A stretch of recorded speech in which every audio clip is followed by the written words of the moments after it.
Welcome back to the GSMC Baseball Podcast, brought to you by the GSMC Sports Network. I'm your host, Sam Menzie, and we have a great show for you today. First topic we'll be covering is going over the American League games of yesterday, then moving on to the National League. Then in the third segment, we'll be talking about the resurgence of Mets starting pitcher Luis Severino, and in the fourth segment, talking about some general news stories around the league, just some transaction and injury-related stuff. Now, before we do that, though, I would like to ask you to please like and follow the show. We do get a number of questions from viewers, so to ensure that your question does get read in the air, please use the link, gsmcspodcast.net. It really does help the show, and it really does mean a lot, so thank you so much for that. And let's get into the show today. All right, as I talked about, we are going to be doing the American League games and the National League games first, just recapping the action in baseball from yesterday. That is usually what we do. So, let's get straight into it for today. So we're going to be starting with the American League first, and the first game we have on the agenda is going to be a battle of two elite teams in the American League, two AL East teams, the Orioles and the Yankees. So in the bottom of the first, the scoring would open up with a Gunnar Henderson solo home run, his 10th of the year already, having an incredible season. I mean, his rookie season was great as well, but he has taken it to a whole new height this season. I mean, he could be an MVP frontrunner right now. So great job for him opening up the scoring early. Scoring would not happen after that until the bottom of the eighth, when Anthony Santander would reach on a fielding error by Anthony Volpe, scoring Gunnar Henderson to make it 2-0 Baltimore in the bottom of the eighth. So good job by Baltimore to take advantage of that fielding error by Volpe. And the Yankees would not score the entire game. They would get more hits than the Orioles. They would get 7, the Orioles would get 4, but the Orioles would score 2 runs, the Yankees would score none, and that would be all that would matter, as the Yankees would end up losing this game to their division rival 2-0. The Yankees had on the mound Clark Schmidt, who was pretty solid, 5 2/3 innings pitched, 3 hits, an earned run, 3 walks, and 5 strikeouts. Really solid start for him. I think 5 2/3 is more than fine against an offense of the Orioles' caliber, and I think only giving up 1 earned run is also pretty great. I think Clark Schmidt is more of a depth guy for the Yankees, not really a full-time starter, but I think that's a pretty great start against the Orioles, as good as you can do against this elite offense. The Orioles had on the mound Grayson Rodriguez, who was absolutely phenomenal. He went 5 2/3 innings, giving up 5 hits, no earned runs, 3 walks, and 3 strikeouts, having a 3.71 ERA on the year now. Just a great start for him. He was a top prospect in Baltimore's organization for a really long time. People were wondering if he would ever hit his ceiling, and he finally has. I think he's been a really great pitcher for them this year, and has really helped with the pitching injuries they've had to the rotation, including most notably Kyle Bradish, who we talked about yesterday, should be back soon, so that should be a big help to the Orioles rotation and team. Next game we have here that we're going to talk about is going to be Royals and Blue Jays, a continuation of this series. Scoring would open up in the top of the first as Nelson Velasquez would hit an RBI double to score Bobby Witt Jr. to make it 1-0 Kansas City. Top of the first, same inning, Michael Massey would single on a ground ball to shortstop Isaiah Kiner-Falefa, which would score Nelson Velasquez to make it 2-0 Kansas City early. Bottom of the first, Justin Turner would answer right back for the Blue Jays, though, hitting a 2-run home run, his 3rd of the year, to make it 2-2. And in the bottom of the third, he would hit his 2nd home run in 3 innings, his 4th of the year, to make it 3-2 Toronto. So a great job by Justin Turner to put this offense on his back a little bit at the start and give them the lead.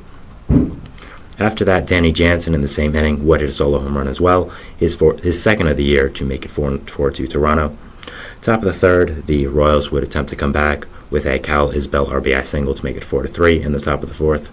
But in the bottom of the 5th, Davis Schneider would hit an RBI single to score Dalton Varsho to make it 5-3. Top of the 6th now, Kyle Isbell again would come in clutch for the Royals, hitting a solo home run to make it 5-4, getting the Royals within a run. But Vladimir Guerrero Jr. would hit his 5th double of the year to score Addison Barger to make it 6-4 and give them some more insurance runs.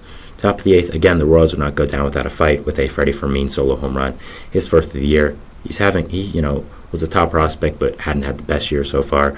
So nice for him to just kind of get off the schneid a little bit and hit his 1st home run. So good job by him. It would make it 5-4 Toronto. 6-5 Toronto. Unfortunately, the Royals would not score after that, and they'd end up losing this game 6-5. So they put up a good fight at the end, had a really good offensive game, but the Blue Jays just would outscore them. Blue Jays had on the mound Yariel Rodriguez. He went 3 2/3 innings pitched, giving up 6 hits, 3 runs, 2 earned, 3 walks, and a strikeout, 4.11 ERA in the season. He's still getting used to the major leagues. He's still trying to define what his role is going to be, so I'm not going to take anything that Yariel does currently too much to heart. I think we have to wait and see what happens with him. He has a really, really interesting situation right now in baseball, just his story and how he got signed and his contract and all that stuff. So I'll be watching him more closely as season goes on, and I'm not going to take this start, I'm not going to take it into fully account, really. The Royals had on the mound, Jonathan Bolin, a opener, 2 2/3 innings pitch for him, giving up 6 hits, 4 earned runs, 3 walks, 3 strikeouts. Not good. Nothing else to say there.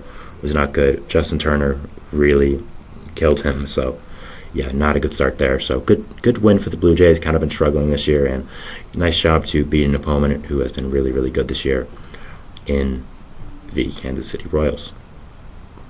Next game we have is going to be Twins and White Sox. These two division rivals would keep playing, so that would be a good sign here.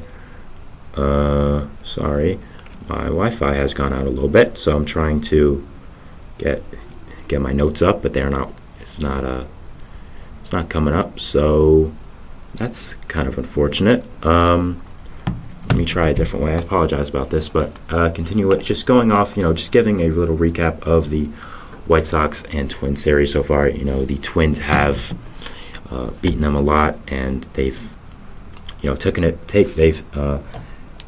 have taken advantage of playing a bad team with having a bad season so far. So that's been nice.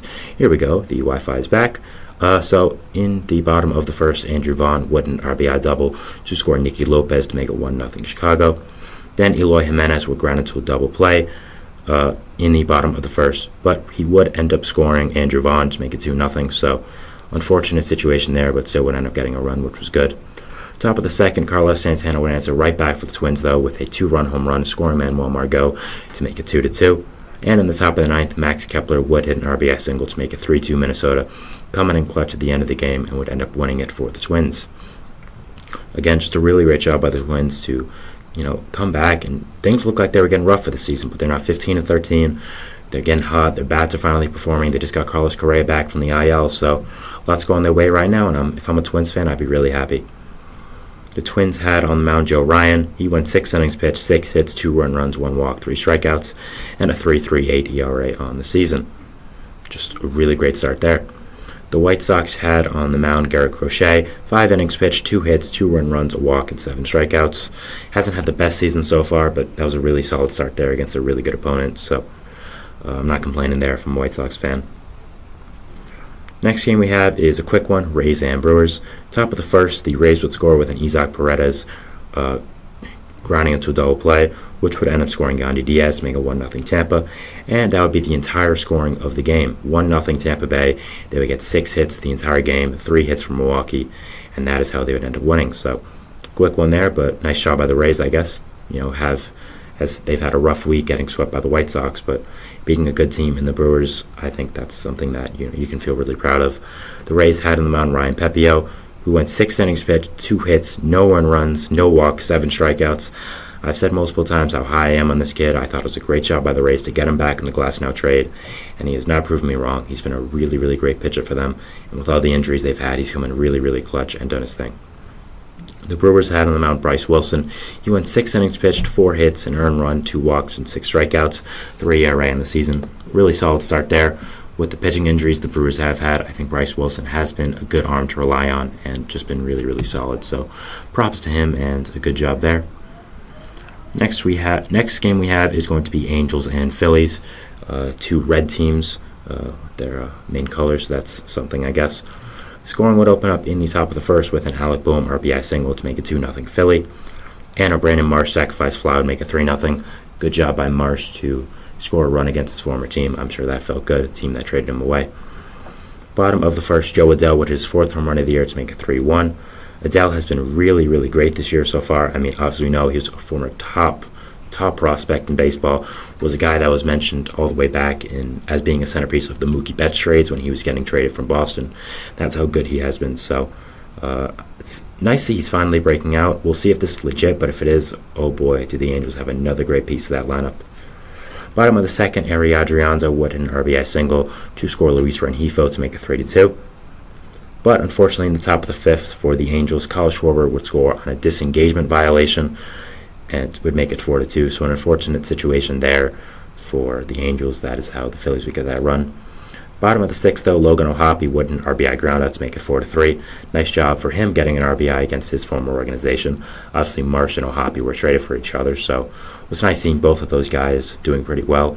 I don't have to say that was one of the most win-win trades in baseball recently. Marsh has been a very solid player for Philly, and O'Hoppe looks to be the catcher of the future for the Angels. So, great trade for both sides, honestly, and I think you're seeing it with this game. Cole Tucker, his first game with the Angels, with an RBI single to make it 4-4. Just got there, tied up the game in the bottom of the sixth. Really great job by him. Bottom of the seventh, a wild pitch by Sir Anthony Dominguez would score Arian Trianza and Mike Trout to make it 6-4 Los Angeles. Kind of an unfortunate break there for the Phillies, a wild pitch and then a throwing error by the catcher Garrett Stubbs. So an unfortunate break there, but good job for the Angels to take advantage. Top of the ninth, with one out, Alec Bohm would hit a sacrifice fly to make it 6-5, but it will be too little too late as the Angels would end up winning 6-5. Great job by them to beat a good Phillies team and continue this little surprising season they've had.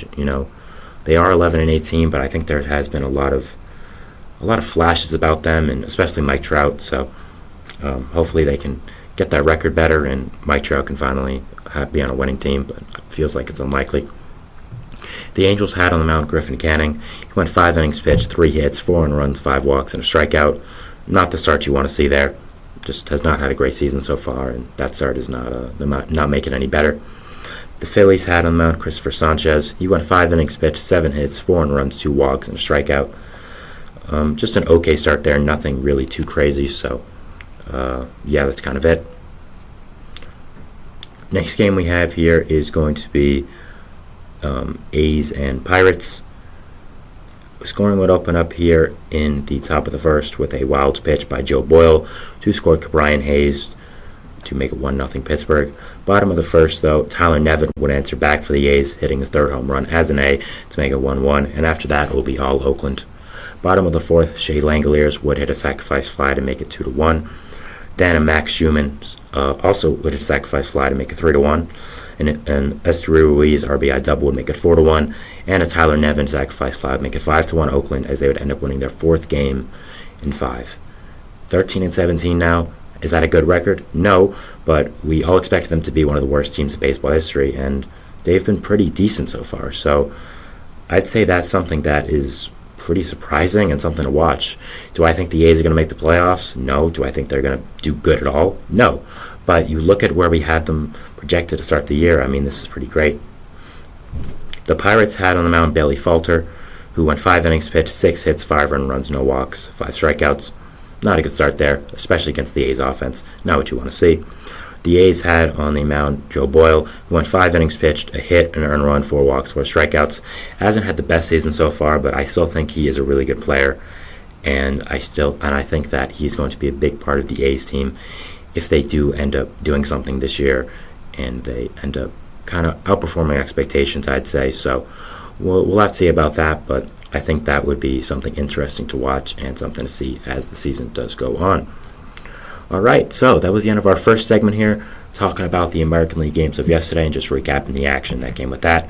We'll be moving into our second segment now, which is going to be talking about the National League games of yesterday as well, just recapping that action. So we'll talk about that, but we'll see you after the break and talk to you then. Thanks and bye.